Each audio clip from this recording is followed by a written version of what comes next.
নামাজ শুরু করার আগে ছোট্ট একটি দোয়া পড়লে 7 আসমানের দরজা খুলে দেওয়া হবে এবং আল্লাহ পাক রব্বুল আলামিন আপনার উপরে রহমত নাজিল করবেন, বরকত নাজিল করবেন।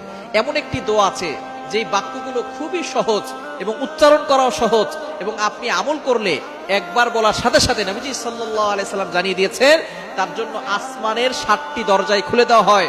রহমতের দরজাগুলো খুলে আল্লাহ তাআলা তার উপরে রহমত নাজিল করতে থাকেন, অঝোরে বৃষ্টির মতো রহমত তার উপরে পড়তে থাকেন, বরকত করতে থাকে।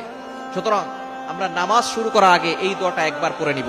নবীজি সাল্লাল্লাহু আলাইহি সাল্লাম জানিয়ে দিয়েছেন, একবার নবীজি সাল্লাল্লাহু আলাইহি সাল্লাম মসজিদ নববীতে এমন সময় এক সাহাবী এই বাক্যটা পাঠ করেছে। নবীজি সাল্লাল্লাহু আলাইহি সাল্লাম নামাজ শেষ করে বললেন, কে এই বাক্য পাঠ করেছো? কেউ কোনো কথা বলে না। তখন এক সাহাবী নবী সাল্লাল্লাহু আলাইহি সাল্লাম অভয় দিলেন যে কোনো ভয় নাই, বলো। একজন সাহাবী দাঁড়িয়ে বলেন, ইয়া রাসূলুল্লাহ, ইয়া হাবিবাল্লাহ, আমার কাছে আল্লাহর প্রশংসা করতে খুব ভালো লাগে, এই জন্য আমি এই বাক্যগুলো বলেছি। তখন নবীজি সাল্লাল্লাহু আলাইহি সাল্লাম বলেছেন, তুমি যখন এই বাক্যগুলো পড়েছো সাথে সাথে আসমানের 7টা দরজাই খুলে দেওয়া হয়েছে এবং ফেরেশতারা রহমত নিয়ে বর্ষিত হচ্ছে জমিনের দিকে এবং তোমার উপরে বৃষ্টির মতো রহমত নাজিল হচ্ছিল। সুবহানাল্লাহ বিহামদি। এই দোয়াটা আমরা পড়তে চাই কি চাই না?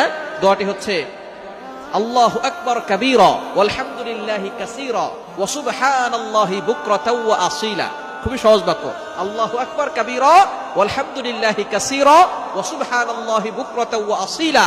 এটা যদি আপনি মাত্র একবার পড়েন, আল্লাহ পাক রব্বুল আলামিন আসমানের 7টি দরজা খুলে দিবেন। এরপরে আপনি আল্লাহর কাছে দোয়া করলে আল্লাহ তাআলা সাথে সাথে সেই দোয়াটা কবুল করে নেবেন, আপনার সকল নেক আশাগুলো কবুল করবেন। নামাজ শুরু করার আগে আপনি এই দোয়াটা একবার পড়ে নেবেন। এছাড়া আপনি যখনই দোয়া করবেন আপনি এই দোয়াটা পড়বেন, আসমানের দরজাগুলো আপনার জন্য খুলে দেওয়া হবে এবং আল্লাহর কাছে দোয়া করলে সেই দোয়াটা সাথে সাথে আল্লাহর আরশে আজিমে গিয়ে নক করবে। অবশ্যই দুরূদ শরীফ পড়বেন। দোয়ার আগে দুরূদ শরীফ পড়লে এটা মুআল্লাকুন, ঝুলন্ত অবস্থায় থাকে না, এটা সাথে সাথে আল্লাহর কাছে গিয়ে নক করে। সুতরাং আপনি যখনই দোয়া করবেন এটা পড়বেন, নামাজ শুরু করার আগে এই দোয়াটা পড়বেন, আল্লাহু আকবার কাবীরা ওয়ালহামদুলিল্লাহি কাসীরা ওয়া সুবহানাল্লাহি বুকরাতাও ওয়া আসীলা। আল্লাহ পাক রব্বুল আলামিন আপনার সকল দোয়াগুলো কবুল করবেন, বৃষ্টির মতো রহমত বরকত নাজিল করবেন।